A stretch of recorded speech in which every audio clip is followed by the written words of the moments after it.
9월 24일 오후 2시 50분입니다. 정리 20일. 어떤 사람도 존재하고 행동하며 생활하는 것, 즉 현실적으로 존재하는 것을 욕구하지 않고서는 행복하게 존재하고 선량하게 행동하며 또한 선량하게 생활하기를 욕구할 수 없다. 선한 행동과 선한 생활은 존재를 기본 바탕으로 합니다. 정명, 이 정리의 정명 또는 오히려 사실 자체는 그 자체로 명백하며 또 욕망의 정의에 의해서도 명백하다. 왜냐하면 행복하게 살고 선량하게 행동하는 등의 욕망은 인간의 본질 자체, 즉 각자가 자신의 존재를 보존하려고 애쓰는 노력이기 때문이다. 그러므로 그 누구도 존재하고 행동하며 욕구할 수 없다. QED. 인간의 모든 활동은 자기를 보존하려는 노력, 즉 코나투스라는 뜻입니다. 정리 22. 어떠한 덕도 이것보다 먼저 생각될 수는 없다. 이것이란 자기를 보존하려는 노력을 가리키는 것입니다. 존재가 있고 나서 모든 것이 그 후행으로 오게 되는 것이지, 자기 존재가 없는데 다른 어떤 것이 있을 수는 없는 것입니다. 그래서 자기를 보존하려는 노력, 이것이 가장 먼저 와야 된다는 이야기죠.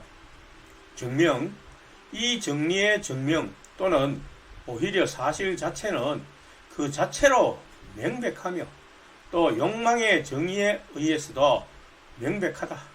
왜냐하면 행복하게 살고 선량하게 행동하는 등에 관한 욕망은 인간의 본질 자체, 즉 그러므로 만일 어떤 덕이 이것, 즉 이 노력보다 먼저 생각될 수 있다면 사물의 본질이 그것 자체보다 먼저 생각될 수도 있을 것이다.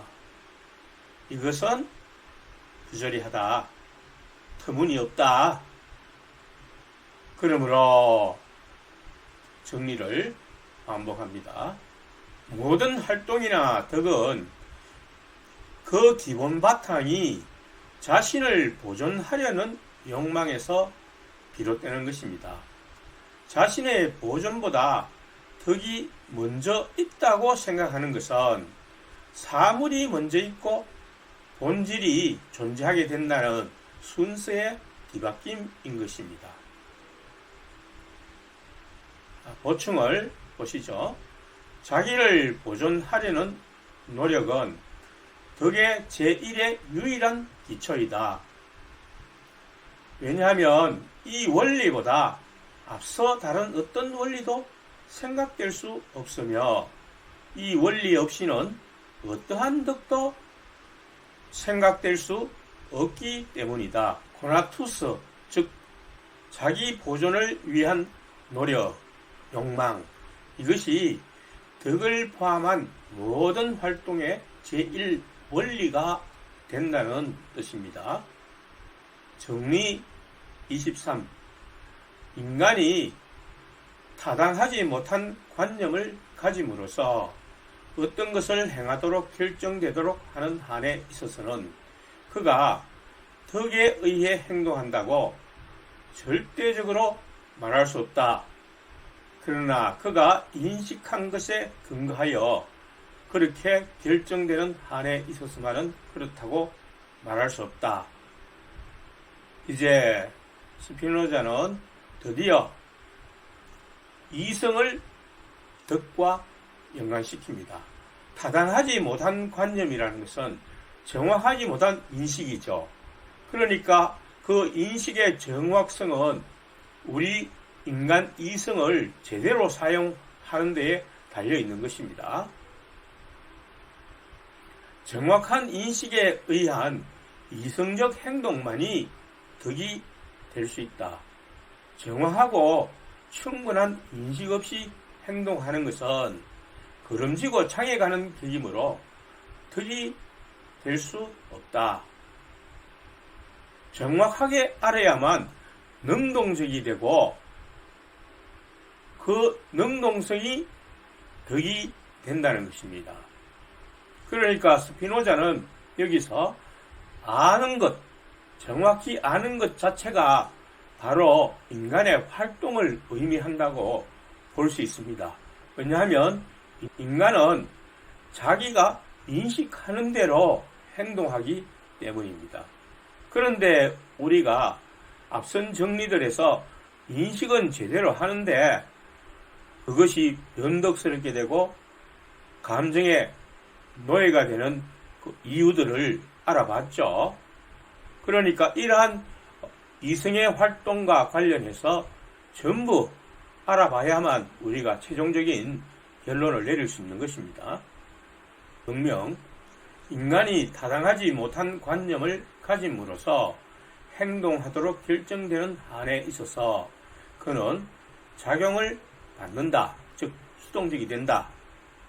즉 그러한 한에 있어서 그는 자기의 본질에만 의해서는 지각될 수 없는 어떤 것, 다시 말해서 자신의 덕에서 나오지 않는 어떤 것을 행하게 된다.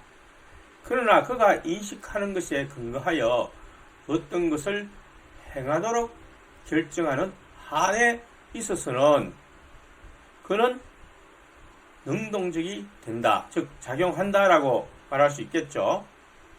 즉 그는 자기의 본질에만 의해서 지각되는 어떤 것 혹은 자신의 덕에서 타당하게 나오는 어떤 것을 행한다. 걸음지고 장에 가는 수동적인 행위는 자기의 본질에서 나오는 것이 아니므로 덕이 될 수 없습니다. 왜냐하면 덕이라는 것 자체가 자발적이고 능동적인 행동이어야 하기 때문이죠. 정리 24로 넘어갑니다. 참으로 유덕하게 행동하는 것은 우리에게 있어서는 자기의 이익을 추구하는 것을 기초로 하여 이성의 지도에 따라서 행동하고 생활하고 자신의 존재를 보존하는 것일 뿐이다. 그렇게 이성의 지도에 따라서 행동하고 생활하고 이렇게 해서 자기 자신을 유지시켜 나간다면 그것은 그의 생활 모든 것이 덕이 되는 행동이고 다른 사람의 모범이 되는 행동이 되겠죠. 그런데 사람이 이성에 따라서 행동하지 못하기 때문에 즉 감정에 의해서 계속되기 때문에 이성은 참이라고 인식하여도 그렇지 않게 행동하게 된다는 것입니다. 그럼 어쨌든 이성에 따라서 행동하기 위해서는 인식이 중요하겠죠. 정확한 인식이 중요할 것입니다. 덕이란 이타적인 행위를 일컫는데 그것은 이성의 지시에 따르는 행동, 생활 및 자기를 보존하는 행위일 뿐이다. 즉 이타적인 행동이라고 하면 다른 사람의 존재를 보존하기 위한 행동이 아니냐 이렇게 생각할 수 있죠. 그러나 이타적인 행위도 역시 자기 보존이라는 가장 기본 바탕 위에서 모든 것이 이루어진다는 것입니다. 자기가 존재하지 않는데 어떻게 이타적인 행위를 할 수가 있겠습니까? 그러니까 자기가 존재해야 자기가 살아야 남에게 빚을 갚아줄 수 있겠죠. 자기가 먹고 살지도 못하고 죽는데 어떻게 남에게 빚진 돈을 갚아줄 수가 있겠습니까? 그건 안 되죠. 그래서 우리 법에도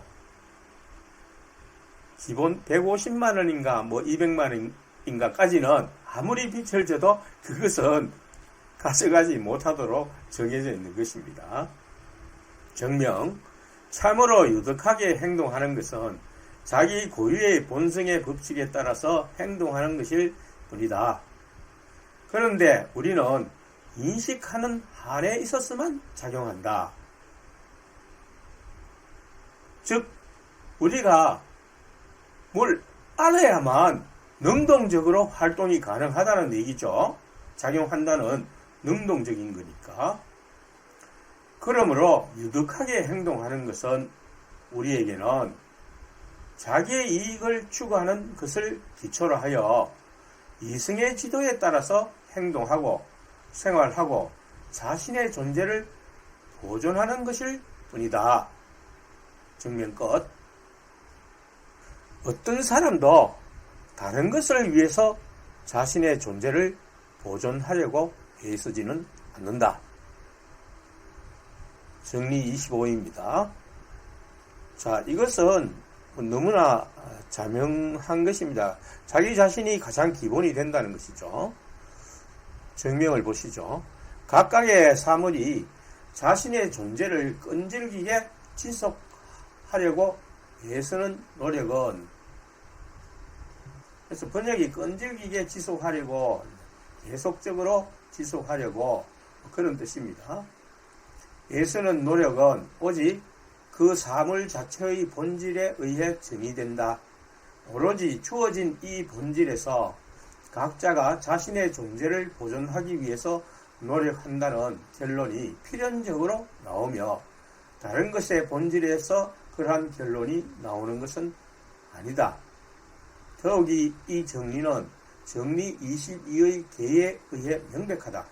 왜냐하면 만일 인간이 다른 것을 위하여 자신의 존재를 보존하려고 애쓴다면 그것이 덕의 제일 기초가 될 것이다. 그러나 이것은 터무니없다. 부조리하다. 그러므로 그 누구라도 다른 것을 위해서 정리가 다시 한번 반복됩니다. QED. 각 사물은 자신의 존재를 보존하는 것이 본질이므로 덕의 제일 기초는 코나투스이다. 맞죠? 이제 이때까지 그 스피노자가 계속해서 반복해온 것이 이 코나투스라는 것입니다. 인간의 본성, 인간의 본질이 코나투스라는 것입니다. 자기 존재를 유지하기 위해서 활동하는 것이라는 것이죠. 생물학적으로 표현하면 이기심을 말하는 것입니다. 우리가 이기심을 말하면 흔히 부정적인 의미로 들리는데 사실은 생존의 가장 제일 원리가 이기심이죠. 이기심이 없다면 자기 존재를 부인하는 것입니다. 그래서 코나투스를 우리가 이기심이라고 본다면 덕이란 것은 이타심을 의미하는 것입니다.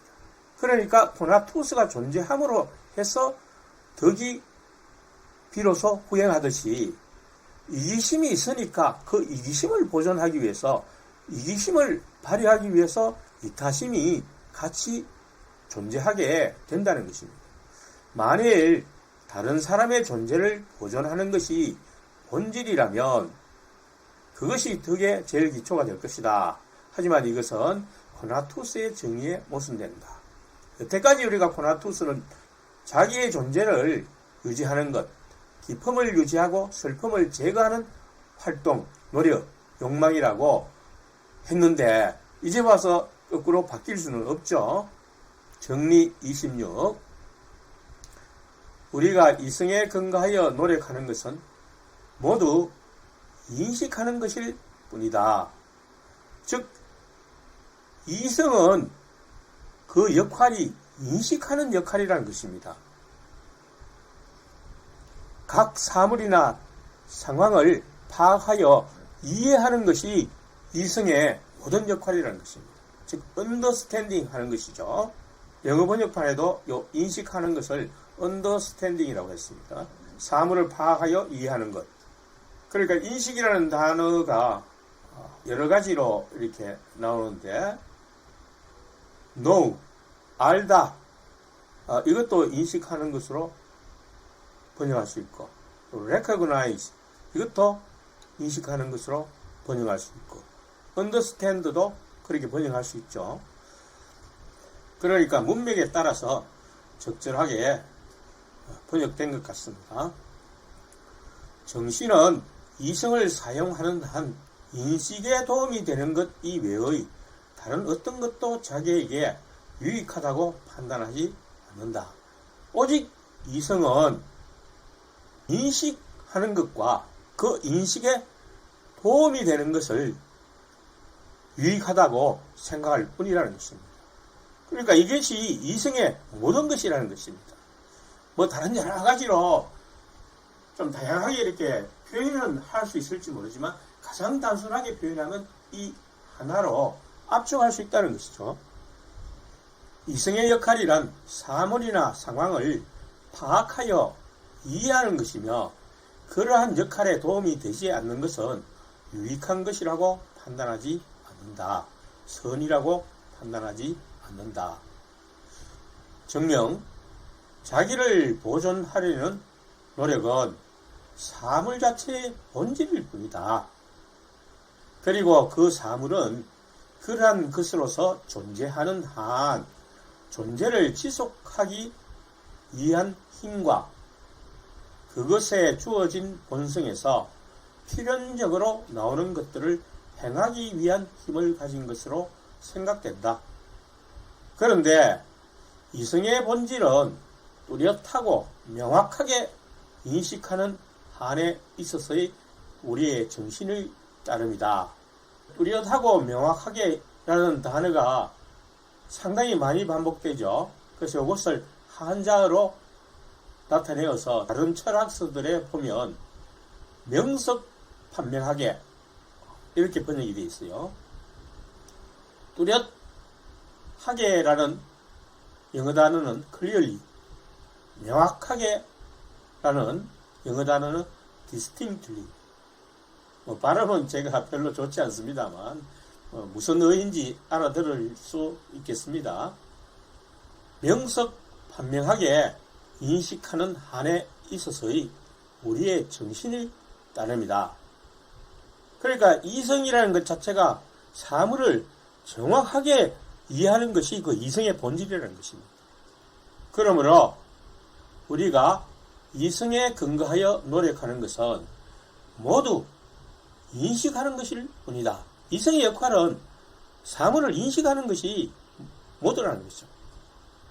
다음으로 이성적으로 사유하는 한에 있어서의 정신이 자신의 존재를 보존하려고 애쓰는 이 노력은 인식하는 것일 따름이므로 인식하려는 이 노력은 덕의 제1의 유일한 기초이며 우리는 어떤 다른 목적을 위해서 사물을 인식하려고 노력하지 않는다. 정확하게 인식하면 그 인식한 대로 행동하는 것이 덕이라는 것입니다. 즉 이타심이라는 것입니다. 다른 사람에게 도움을 베풀어주고 또 자기를 보존하는 노력이라는 것입니다. 오히려 반대로 정신은 이성적으로 사유하는 한 인식에 도움이 되는 것 이외의 어떤 것을 자기에게 선이라고 생각할 수 없다. 그러니까 정확하게 인식할 수 있도록 도움이 된다면 도움이 되는 모든 것들, 사물도 해당이 될 것이고 다른 사람들의 설명도 도움이 될 것이고 또 그 외의 어떤 상황도 도움이 될 수 있습니다. 그렇죠? 그러한 모든 것들은 자기에게 유익한 것이다. 자기에게 선이라고 생각할 수 있다는 것이죠. 그 외에는 선이라고 생각될 수 없다는 것입니다. 이성의 역할이 사물을 파악하여 이해하는 것이므로 정신의 관점에서 자기 보존 활동이란 사물을 인식하는 것밖에 없으므로 인식에 도움을 주지 않는 것은 선이라고 판단하지 않는다. 또한 덕의 제1기초는 사물을 정확하게 파악하는 것이다. 결국 타당한 인식 또는 정확한 지식이 덕의 제일 기초가 된다는 뜻이다. 정확히 알지 못하면 수동적이 되기 때문입니다. 맞죠? 그러니까 모든 성과 덕의 기초는 정확하게 아는 데에서 출발한다는 것입니다. 정리 27입니다. 우리는 실제로 인식에 도움이 되는 것 또는 인식을 방해할 수 있는 것만이 확실히 선 또는 악이라는 것을 안다. 정리 26과 관련하여 우리의 정신이 정확히 인식하는 데 도움이 되면 선이고 방해가 되면 악이라는 뜻입니다. 이미 26에서 이 내용을 다루었죠. 그것을 정리 27에서 다시 한번 강조하는 것입니다. 정명. 정신은 이성적으로 사유하는 한 인식하는 것 이외의 다른 것을 추구하지 않고 인식에 도움이 되는 것 이외의 다른 어떤 것도 자기에게 유익하다고 판단하지 않는다. 그런데 정신은 타당한 관념을 가지고 있는 한에 있었으만 또는 이성적으로 사유하는 한에 있었으만 사물에 대하여 확실성을 가진다. 정확한 관념을 파악한다는 거죠. 사물에 대해서. 그러므로 우리는 진실로 우리에게 도움이 되는 것만이 확실히 선이라는 것을 알며 또 반대로 우리의 인식을 방해할 수 있는 것만이 확실히 악이라는 것을 안다. 이성의 역할이 인식하는 것이므로 우리가 감정의 애속에서 벗어나 자유를 얻기 위해서 정확한 인식을 얻는 것이 필요하다는 것을 스피노자가 설명하고 있습니다. 정리 28. 정신은 최고의 선은 신의 인식이며 정신의 최고의 덕은 신을 인식하는 것이다. 드디어 신으로 들어왔어요. 그러니까 일반적으로 현대의 사람들은 뭐 교회에 다니거나 이렇게 신을 믿는 종교에 소속되지 않으면 그 신이라는 얘기가 나오면 전부 좀 비웃는 듯한 생각을 가지고 보거나 정확한 어떤 철학이라는 그런 관념에서 조금 멀어지는 경향이 있습니다. 그런데 여태까지 스피노자가 설명한 이 체계를 따라보면 가장 먼저 신을 설명했죠. 왜냐하면 모든 사물이 제1원인 그것을 우리가 신으로 간주한다면 뭐 그렇게 표현할 수 있겠죠. 실체 또는 신 또는 자연 이렇게 표현할 수 있겠죠. 그래서 흔히 종교에서 말하는 신이라는 단어를 여기다 적용시킨다면 그 모든 것의 출발선이니까 모든 사물을 정확하게 인식하는 것이 이성의 역할인데 그 이성이 정확하게 사물을 파악해야만 인간이 자기 존재를 보존할 수 있고 덕을 베풀 수 있으므로 그러한 사물을 정확하게 인식하기 위해서는 제1원인이 되는 신을 인식해야 한다는 것입니다. 그 점에 대해서 좀 더 이야기를 드리도록 하겠습니다. 인식 중에서 신을 파악하는 것이 사물의 인식에 앞서야 한다는 점을 지적하는 것입니다. 따라서 최고의 덕은 신을 아는 데서 비롯된다는 것입니다. 신약 성서에 이런 말씀이 나옵니다. 제가 여기 붉은색으로 칠해야 되는데 실수로 그것을 빠뜨렸네요. 자, 붉은색으로 나중에 바꾸겠습니다. 자, 이것은 성서를 인용했죠. 영생은 곧 유일하신 참 하나님과 그가 보내신 자 예수 그리스도를 아는 것입니다. 자, 여기서 하나님, 참 하나님을 아는 것이 영생이라고 했죠. 그러니까 영생이라면 우리 인간이 추구할 수 있는 가장 큰 유익이라는 것입니다. 선이라는 것입니다. 가장 큰 유익, 가장 큰 욕망이라고 우리가 말할 수 있는 그 영생이 어디에서 출발한다고 했습니까? 하나님에 대한 참다운 인식에서부터 출발한다는 것을 성서 자체에서 기록되어 있는 것입니다. 맞죠? 스피노자가 이 점을 생각하면서 이 에티카를 썼는지는 모르겠지만 어쨌든 신약 성서의 내용과 상당히 일치하는 부분들이 많이 있습니다.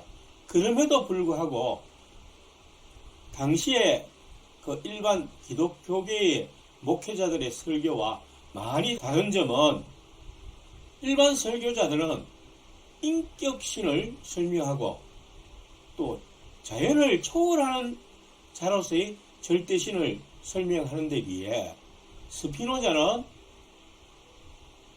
인격신이 아니고 자연을 신으로 설명했기 때문에 또 초월자의 그 절대성도 부여하지 않기 때문에 그래서 기존 기독교 목회자들이 스피노자를 무신론자 취급을 한 것입니다. 그래서 공격을 많이 받았죠, 스피노자가. 즉, 가장 유익한 것, 자기 보존을 가장 확실히 할 수 있는 것이 영생이라면 이러한 영생은 신을 파악하는 데 있다는 것입니다. 신을 정확하게 안다는 것은 바로 그 아는 대로 우리가 행동하는 것을 의미하기 때문입니다. 왜냐하면 모든 것이 신으로부터 출발했고 신이 없이는 존재도 물론 지속이 가능하지 않기 때문이라는 것입니다. 그러므로 정확한 인식은 신을 인식하는 데서 출발해야 한다는 것입니다. 그래서 또 구약 성서 시편을 한 구절 인용하겠습니다. 어리석은 자는 그의 마음에 이르기를 신이 없다 하는도다. 그들은 부패하고 그 행실이 가증하니 선을 행하는 자가 없도다. 그러니까 여기서 어리석은 자는 스피노자식으로 말한다면 이성을 사용하여 타당한 인식에 이르지 못한 자를 얘기하는 거죠. 신이 없다 하는도다 했으니까 신에 대한 인식이 없다는 것입니다. 그래서 그러한 정확한 인식이 없기 때문에 그들은 유익을 얻지 못한다는 것입니다. 다시 말해서 선을 행하지 못한다는 것입니다. 그들은 부패하고 그 행실이 가증하니 선을 행하는 자가 없도다. 그러니까 흔히 우리가 스피노자의 이론을 떠나서 이 구절을 보면 어떻게 생각합니까? 무신론자들은 다 행동이 나빠. 이런 식으로 비종교인이 나쁜 쪽으로 몰아가게 되죠. 그런데 우리가 스피노자식으로 해석하면 전혀 다르게 나타난다는 것입니다. 스피노자의 해설이 굉장히 논리적입니다. 어리석은 자라는 것은 무신론자, 단지 무신론이기 때문에 어리석다는 뜻이 아니라 인식을 못하기 때문에 신에 대한 인식이 없으니까 사물에 대한 인식을 정확하게 할 수 없다는 뜻입니다. 정확하게 인식하지 못하니까 유익한 행동을 자기와 다른 사람에게 유익한 행동을 하지 못한다는 것입니다. 어리석은 자는 이성으로 사물을 정확히 파악하지 못하는 자를 가리킵니다. 그런 자에게는 신에 대한 인식이 없으므로 사물에 대한 인식도 타당하지 못하고 따라서 자기에게 유익한 것이 무엇인지도 모르기 때문에 선을 행할 수 없다는 것입니다. 선이란 곧 자기에게 유익한 것을 의미합니다. 맞죠? 정령, 정신이 인식할 수 있는 최고의 것은 신, 즉 그것 없이는 아무것도 존재할 수 없고 또 파악될 수도 없는 절대적으로 무한한 존재이다. 그러므로 정신의 최대의 이익, 즉 최고의 선은 신의 인식이다. 다음으로 정신은 인식하는 한에 있어서만 작용을 하며 능동적이 되며 또 그러한 한에 있어서만 유덕하게 작용한다고 확실히 말할 수 있다. 따라서 정신의 확실한 덕은 인식하는 것이다. 그런데 정신이 인식할 수 있는 최고의 것은 신이다. 그러므로 정신의 최고의 덕은 선을 이해하는 것 혹은 인식하는 것이다. 제가 앞서 충분히 설명하였습니다. 정리 29로 넘어갑니다. 자체의 본성이 우리의 본성과 전혀 다른 괴물은 우리의 활동 능력을 촉진할 수도 억제할 수도 없다. 또 어떠한 것도 만일 그것이 우리와 어떤 공통점을 갖지 않는다면 우리에게 선도 악도 될 수 없음은 절대적이다. 어떤 사물이 인식된다는 것은 그 사물이 우리와 본성을 일부 공유하고 있다는 것을 의미하고 있습니다. 본성이 전혀 공유되지 않으면 인식 자체가 안 됩니다. 따라서 어떤 영향도 주고받을 수 없으며 선도 악도 될 수 없음은 자명합니다. 우리에게 존재하지 않는다고 생각되는 것이 우리에게 어떤 영향을 미칠 수 있습니까? 없죠. 그것은 제1부의 그 논리대로 말할 것 같으면 같은 신에게서 나온 것이 아니라는 것이죠. 다른 신에게서 나왔기 때문에 우리에게 인식 자체가 안 된다는 것, 존재가 아니라는 것입니다. 증명, 각각의 괴물의 능력. 괴물이라니까 조금 어감이 평이하지 않죠. 다른 책들과 달리.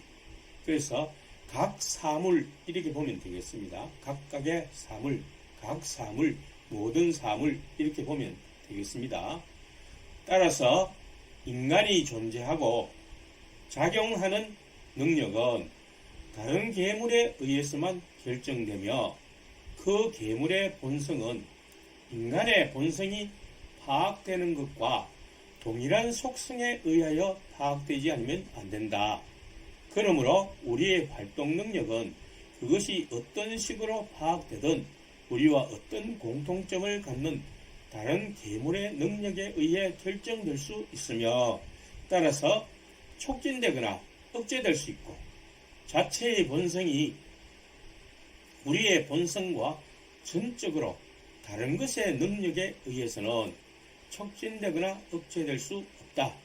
그리고 우리가 선 또는 악이라 부르는 것은 기쁨 또는 슬픔의 원인이 되는 것, 즉 우리의 활동 능력을 정대시키거나 감소시키며 촉진하거나 억제하는 것이기 때문에 자체의 본성이 우리의 본성과 전적으로 다른 것은 우리에게 선도 악도 될 수 없다. QED. 정명의 내용은 우리가 존재하고 활동하는 능력은 원인을 계속 거슬러 올라가면 본성이 공유되면서도 서로 조금씩 차이가 난다는 것이며 거꾸로 최초의 원인으로부터 거슬러 내려오면 본성이 공유되면서 역시 차이가 발생하는 것이므로 현재 존재하는 각 사물은 모두 본성을 일부 공유하면서도 차이가 있다는 것입니다. 따라서 본성이 얼마나 공유되느냐에 따라 더 유익할 수도 해로울 수도 있는 것이며 거기에 따라 선악이 결정되므로 이러한 본성의 공유가 전적으로 없다면 우리에게 선악의 판단이 불가능한 것입니다. 사실상 그런 사물은 존재하지 않으므로 인식되지 않는 것입니다. 제가 여기서 추가한다면, 즉 첨족을 단다면 모든 사물은 모두 도움이 될 수 있습니다. 다만 많이 도움이 되느냐, 적게 도움이 되느냐, 그것의 차이일 뿐입니다. 스피노자가 악이라고 말하는 사물은, 즉 해로운 것이라 말하는 사물은 다른 관점에서 말한다면 도움이 적게 되거나 거의 안 되는 것일 뿐입니다.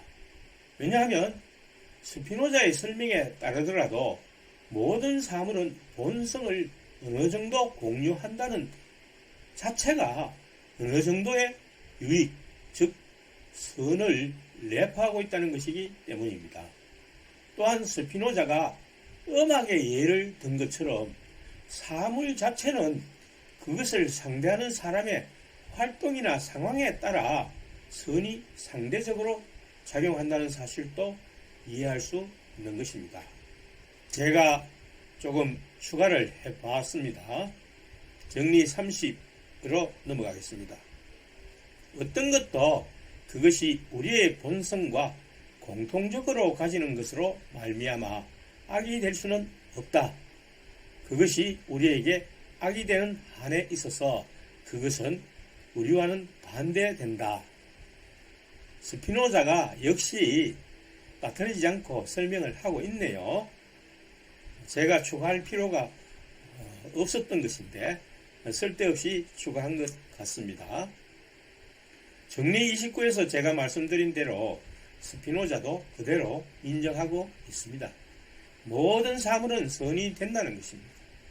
그래서 기독교 교리에서는 전선하신 하나님이라고 가르치죠. 모든 것은 선하다. 모든 사물, 하나님이 창조하신 모든 사물은 선하다라고 가르친다는 것을 스피노자식으로 말한다면 모든 것은 하나님 제1원인으로부터 나왔기 때문에 본성이 공유된다라는 것입니다. 그러니까 모든 사물은 선하다 이렇게 표현할 수 있다는 것이죠. 그런데 한편으로 스피노자는 성무선악설을 강조했죠. 즉 모든 사물은 선하지도 않고 악하지도 않다. 신은 인간을 사랑하는 것도 아니고 미워하는 것도 아니다. 이런 식으로 설명을 했죠. 그냥 있는 그 자체로 본다는 뜻입니다. 그렇다면 스피노자의 성무선악설은 인간은 태어나면서부터 선악이 정해진 존재가 아니라는 뜻이 되겠습니다. 즉 인간의 본성에 한해서 설명하는 것입니다. 보통 선악설, 성선설이라고 말하면 인간의 본성, 인간이 태어나면서 가지는 본성을 얘기하는 것이죠. 그래서 성무선악설도 그런 설과 비교하면 역시 인간이 태어나면서 가지는 본성을 얘기하는 것입니다. 즉 인간관계에서 어떤 사람은 본성의 공유가 많아 더 선한 사람일 수도 있고 어떤 사람은 본성의 공유가 적어 덜 선한 사람, 즉 악한 사람일 수도 있는 것입니다. 또한 성장하면서 그가 이성을 잘 사용하여 사물에 대한 타당한 인식을 갖는 정도에 비례하여 더 선하거나 악할 수 있다는 뜻이 되겠습니다. 정명, 슬픔의 원인이 되는 것, 즉 우리의 활동 능력을 감소시키거나 억제하는 것을 우리는 악이라고 부른다. 그러므로 만일 어떤 것이 우리와 공통적으로 가지는 것으로 말미암아 우리에게 악이 된다면 그것은 바로 우리와 공통적으로 가지는 것을 감소시키거나 억제할 수 있다. 그러나 이것은 불합리하다. 터무니없는 소리다. 그러므로 어떤 것도 그것이 우리와 공통적으로 가지는 것으로 인하여 우리에게 악이 될 수 없다. 공통적인 것이 많을수록 화합이 잘 되고 자기에게 도움이 된다는 것입니다. 그래서 부부도 공통적이 되는 것이 많을수록 잘 사는 것입니다. 그래서 상대방을 고를 때 나와의 공통성을 먼저 봐야 됩니다. 그래서 사는 정도가 나와 비슷한가? 공부를 나와 비슷하게 했는가? 성격이 나와 비슷한가? 취미가 나와 비슷한가? 이런 공통성이 많을수록 그 부분은 잘 어울려서 한 쌍의 원앙새가 될 수 있다는 것입니다. 그러나 이것은 불합리하다. 그러므로 어떤 것도 그것이 우리와 공통적으로 가지는 것으로 인하여 우리에게 악이 될 수 없다. 오히려 반대로 그것이 악인 한에 있어서, 즉 그것이 우리의 활동 능력을 감소시키거나 억제할 수 있는 한에 있어서 그것은 우리와 반대된다. 공유되는 본성은 악이 될 수 없고, 악이 된다면 그것은 공유되는 본성이 아닌 차이 때문에 일어나는 것입니다. 본성이 공유되는 한에 있어서 의견이 일치되므로 도움이 되는 것입니다. 따라서 모든 사물은 어느 정도 우리에게 선이 되며 악이 되는 것은 그 차이로 인해서 일어나는 것입니다. 인간으로 말하자면 의견이 일치하면 동지이고 다르면 적이라는 말로 들립니다. 의견 불일치로 다툼과 반목이 생기는 것입니다.